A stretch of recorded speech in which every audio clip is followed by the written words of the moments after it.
Long morning for Ollie and I. A lot of traffic. Just sporadic traffic jams from Ontario to Cleveland.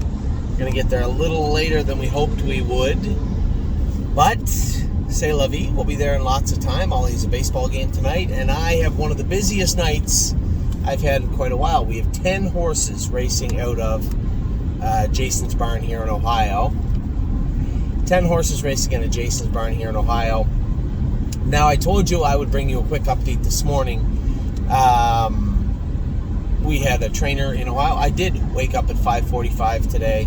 I was at the barn. I fed breakfast with Tyson, and shortly thereafter went 2 trips with Steel Cowboy. Now, I want to get a look at this guy, see how he felt. I know that he was entered in to go. Amanda said that he had spent some time in the paddock the last week or so, which is fine. I jogged him yesterday, trained him this morning, 56 at First Line Training Center. We're going to make a few little shoeing changes with him, see if it helps. I think we got a pretty good handle on where he's at and where we'd like to be and how we may be able to get there. So we'll make those changes. He is slated to go to Kentucky and race on Monday, so he'll be tight, as he should be. We just have to make sure we get a ride there. Both him and Atlas Hanover are entered for Monday. I'm just going to double back with Doyle Transport here in a minute to make sure that they can get down there on the weekend. Now, we also had horses training this morning. I was waiting to hear from Amy and Johnny and Danny to see how the horses went. By all accounts, everybody went well. I believe Seasons of Love made a little break at the wire on Mario.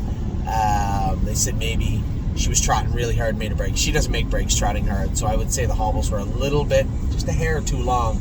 The issue with putting the hobbles on in the jog cart is everybody has a different jog cart, right? And they're all different lengths. Now, Mario generally goes to the same one, but Patches, as Mary and Jerry call her, she's a big patch of gray on her flank. I've never seen her marking like that before.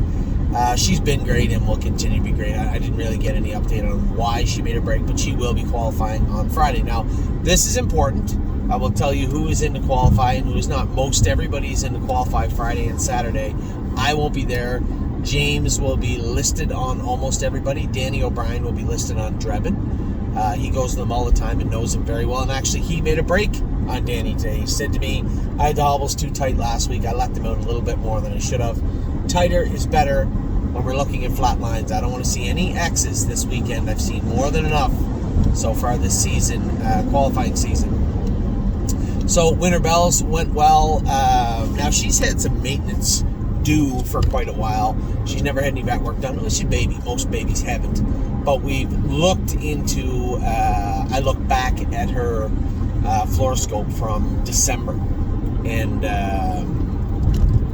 you can't hide from what is obvious. A little lipping in her TMT joints. Those are lower hocks. So we'll probably do her lower hocks. I'm guessing Dr. Angelica Bozenjack is going to look at her today. Nothing serious, just a little maintenance heading into the qualifiers and the racing season. It's here now. So Winter Bells is going to get some work done. Seasons of Love, as I said, made a little break at the wire, but again is in to qualify on Friday. And so is Alibaba. She went well, I guess. Second set was at 1.5 miles. Drebin, I did not get the update on Mounds for All, but I schooled him in 2-1 the other day. He's ready to go. Drebin made a little break, they said, but otherwise, Danny said he was very sound and very good. Watch Your Mouth was very good. And Jayport Beach Boy, I guess, was good. I never heard anything about Jayport Beach Boy or Watch Your Mouth, so obviously they were good. I heard Drebin had made a break, Seasons of Love made a break, and everybody else was really good. That was the report I got. Then in the third set, again, much of the same. I do want to talk to Mario about AC Swan. I want to know how she went specifically. Mick Paisley is going to is going to race on Saturday at Georgian Downs. Punch the Clock, I was told, was very good. Widespread Panic was good. And Great Bet, again, Great Bet is going to race Tuesday. Somebody said Wednesday in to go. Tuesday at Georgian, you're going to see Great Bet. Somebody said, why not Mohawk? Because he doesn't need to be at Mohawk. I was very happy, tickled, one might say, with the way he qualified the other day. Why continue to ask for more? There's going to be some heavy hitters at Mohawk. Show up at Mohawk. Let's not show up at Mohawk. Let's go to Georgian. Not to say that the horses at Georgian will be inferior, but you know what? I feel a lot more comfortable going to Georgian or Grand River than Mohawk right now with a lot of the horses, and Great Bet is one of them. So a good training day today. Very happy with what I saw from Steel Cowboy. Very happy with what I heard from the sets as they prepare to qualify on Friday. So I told you, I'd tell you, Winter Bells qualifying, Seasons of Love qualifying, Alibaba qualifying. All those fillies will qualify on Friday. Saturday, you will see Drebin, Mounds for All, Watch Your Mouth, and Jadeport. Beach Boy will qualify. Notably missing is Don't Talk About Bruno. He just needs one more week of training. We will train 3 of them Saturday, hopefully before the qualifiers to let us. Punch the Clock, Don't Talk About Bruno, and Widespread Panic. Looking for a mile around 2.8, I'd say, 2.7 with them. And then racing this weekend will be McPaisley. On Tuesday will be Great Bet. As I said, Punch the Clock, Widespread Panic heading to Mohawk. AC Swan, not quite there yet. She can maybe train in the race bike with Don't Talk About Bruno on Saturday also. That's a possibility. So that's what's going on in Ontario. I'm going to spend some time. Ollie and I took off. He's playing hooky, by the way, but I asked his teacher if that would be all right. It's near the end of, for those of you that are Americans, you might be saying, what are you talking about? Isn't school over? No, in Canada, we go to school till the end of June. But I did email Ollie's teacher and told her that I was coming to Ohio and Ollie had an opportunity to play baseball this weekend, this week, late throughout Wednesday through Saturday. You know, could he play hooky? And she said, yes, that's fine. So Ollie and I are over here in Ohio, going to race 10 tonight. I'm going to skip over to the Meadows and race Royal Emeralds tomorrow at the Meadows. Tomorrow you can't go to the Meadows. I'm going to have to talk Lauren or Jason into driving you to your ball game. I'm going to make the first pitch of your ball game, but I can't have you there an hour before, so I'm going to ask one of them to take you. I'm coming from the Meadows all the way back, and then you and I are going to... I believe, are going to the Meadows on Friday, if I'm not mistaken. I just have to check that game. I think that's a home game. Will be okay. I'll check that in a minute. And then Saturday you play at 11 a.m. Not a whole lot going on Saturday except for Ollie's ball game. As soon as the ball game's over, we're going to head back to the Ontario area. Sunday, I'm going to fly to... it's true. Sunday, I'm going to fly to Kentucky. Now, will I stay for Monday? Possibly. I haven't booked my ticket yet because I want to see if... Atlas Hanover and Steel Cowboy get in to go on Monday. Well, first I have to make sure they can get there on Monday. If they get in to go on Monday, then I'll stay for Monday and race them. Come back. That's not it. Tuesday, I'm going to be at the Meadows, schooling a ton of the 2-year-olds, qualifying, hopefully insider trading. And then, I guess, come right back home.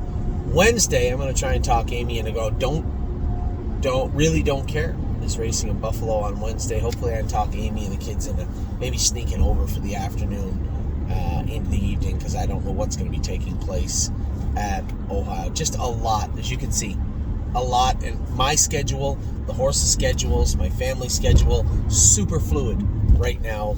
All I can tell you for sure is that in 30 minutes we'll be at Northfield Park and then racing horses tonight. So with that, I'm going to let you guys go. I hope you had a good Tuesday. Not a great day at the track, a so-so day. You know what? I was impressed with the performance of How the Hell pitched the breakout. It's just a momentary break, not really what a full-on canter, if you will. But a mile and 54, it seems like we're getting the old How the Hell back. So that was good. 2 colts made a break, very different reasons. I think I got to maybe allow Ready for Landing to be a horse, put him on the gate and let him trot out. I'm going to put that on me last night. He certainly didn't feel like he needed to be coddled, and it just felt to me, looking back on the race, I was way overprotective with him, and we can fix that. And then not enough protective. Jody wasn't enough protective when it came to Lonely Lakewood, but a really difficult horse to explain to somebody before the race. I guarantee you he would never probably make a break on Jody again now that he knows what he's like, but nevertheless, there's an X on his line. Ooh, Gandalf was good. Fastest mile of his life, 51 and a piece. That was a good night. That was a good race. So with that, I'm going to let you guys go. We're going to get to the track. I'm going to go with Crantini a little bit. Yeah, it's a little later in the afternoon, but nobody's around. I'm going to jog him a little bit and see how he's settling into his Buckeye digs for now, so to speak. And then hopefully get him qualified. Everybody else schooled, qualified. A lot of people asking, where's Sedona Hill? Where's Gypsy? Why haven't they been able to race? You know what? I'm just as frustrated as you. We've entered them in Scioto, assuming there would be a prep race for the biggest race for 2-year-olds outside of the finals. But they didn't fill it. A 2-year-old maiden didn't fill in Scioto. It's really, really hard to believe. So we're going to qualify them. We're going to qualify them both on Thursday. Gypsy Hill, Sedona Hill, Cherahola is going to go again. Levesque in Action is going to make her first debut in the qualifiers. As I said, lots going on. So with that, I'll let you go. Take care. Update tonight. We'll see if we can update you. I'm going to be pretty tired after tonight. 10 go postward starting at 6 o'clock. Take care.